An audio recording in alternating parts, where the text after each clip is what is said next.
viewers, welcome to my YouTube channel Biology with Meenakala teacher. In this video, we are going to learn about the derivation of DNA structure. This is the continuation of the previous video. In the previous video, I started teaching molecular basis of inheritance. Now, we will learn the derivation of DNA structure. Okay, so two lines of investigations helped in derivation of DNA structure. First one is X-ray crystallography. So scientists Maurice Wilkin and Rosalind Franklin obtained a very fine X-ray diffractive picture of DNA. So it was suggested that DNA was a sort of helix with 3.4 periodicity, but they have not proposed any structure of DNA. The next scientist Erwin Charkov and his colleagues performed base pairing studies and put certain generalizations. These generalizations are the rules of Erwin Charkov. These Erwin Charkov's rules are not applicable in single-stranded DNA. It is applicable only in double-stranded DNA. What are the Erwin Charkov's rules? Here you see the amount of purine and pyrimidine occur in equal. Okay, so purines are adenine and guanine, pyrimidines are thymine and cytosine. Okay, adenine and that is purines and pyrimidines are equal in amount, equal in number. The base ratio between adenine, thymine and cytosine guanine is 1. It is constant. So already we learned base pair is specific to species. So here if you see that is prokaryotes, base pairs in this ratio, base ratio in prokaryotes is 0.92 E. coli. Example if you take in 0.92. But in eukaryotes, example human being if you take, it is 1.52.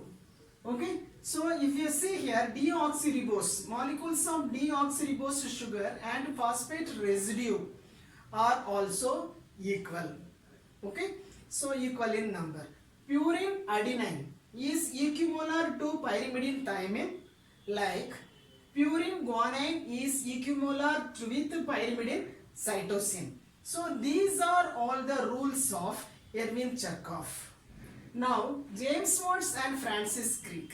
So these scientists came and they proposed a very simple but famous double-strand helix structure of DNA. So this structure is based on the Erwin Charkov's rules.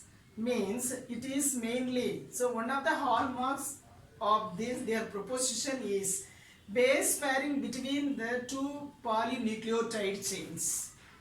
Okay, so this base pair confers a very unique property to polynucleotide chains.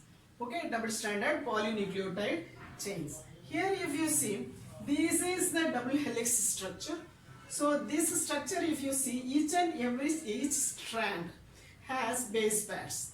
So that is, if we know that these base nucleotide chains are complementary to each other, if we know the base pair of one strand, we can predict the base pair of other strand.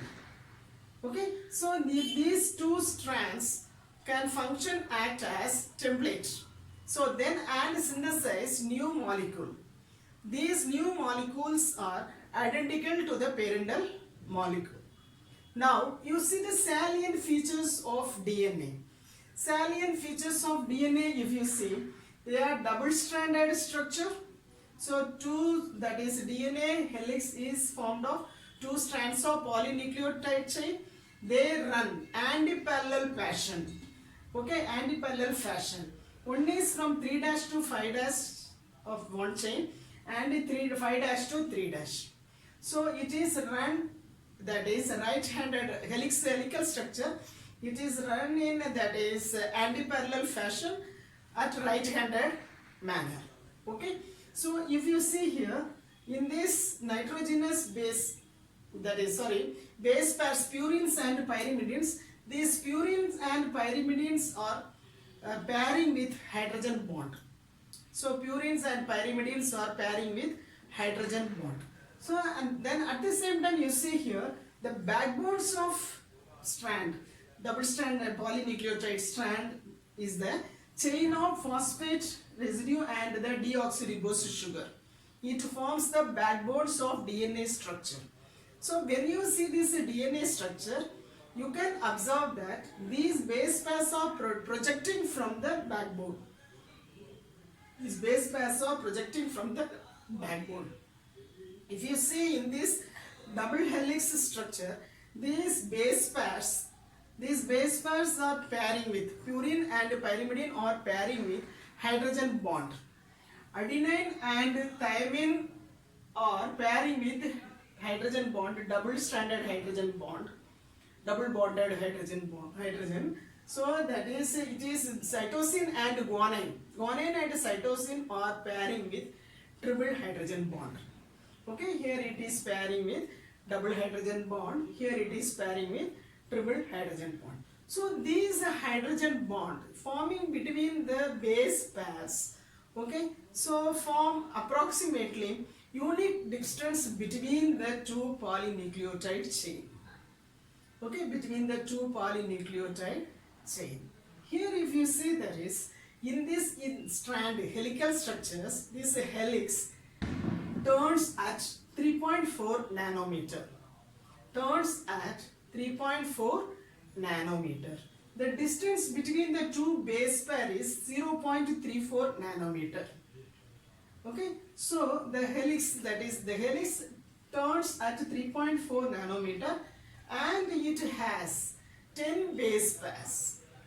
It has 10 base pairs. Here if you see, this is the base pair, this is another base pair. So the plane of one base pair stacks on the another base pair. Okay, so this structure, this stack-like structure of base pair and the hydrogen bonds formed between the purine and pyrimidine, so give that is stable structure to DNA. Thank you.